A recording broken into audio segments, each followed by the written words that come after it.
ఏడ్చద్దే. ఎట్లే మనసులో ఒకరిని పెట్టుకొని ఇంకొకరితో పెళ్లి చూపులకి రెడీగా అమ్మంటున్నారు. వాడు లేకపోతే నేను బతకలేని. ఎందుకో తెలుసా?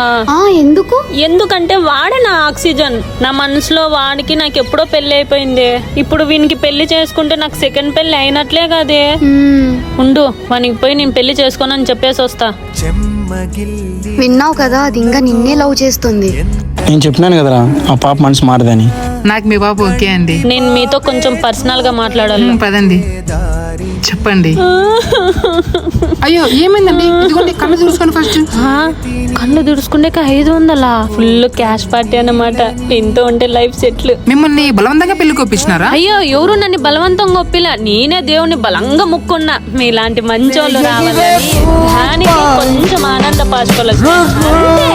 మళ్ళీ ఎందుకంటే అంత డల్ గా ఉన్నారు? ఇదిగో డబ్బులు తీసుకోండి. ఇంకా కావాల్సింటే ఫోన్ చేయండి, ఫోన్ పే చేస్తా. బాయ్. బాయ్ అండి. బాయ్. మా బాబుని కొంచెం జాగ్రత్తగా చూసుకో. బాయ్. నీది ఒక జన్మే నానే. డబ్బులు చూసిన వెంటనే అట్లా మారిపోయావు. మళ్ళీ ఏం చెయ్యాలి? నువ్వు నా పెళ్లికి డ్రెస్ అడిగినావు కదా, ఇదిగో డబ్బులు తీసుకో. మీ ఇద్దరి జోడి చూసేకి నా 2 కళ్ళు సరిపోలేదే. సరే నేను పోయేస్తా, డ్రెస్ కొనుక్కోవాలా. రే ఆ పాపే ఫోన్ చేస్తుందిరా. ఇంట్లో నో చెప్పేసినట్టుందిరా, నాకు ఫోన్ చేస్తుంది. హలో. రే, నేను ఇంట్లో చూసిన సంబంధమే ఓకే చేసుకుంటున్నారా? మరి మన లవ్? నేను ఇంట్లో డాన్స్ ప్రాక్టీస్ అని 2 లక్షలు ఇప్పించుకుంటా. అది తీసుకుని ఏమన్నా బిజినెస్ పెట్టుకో. అట్లయితే ఓకే.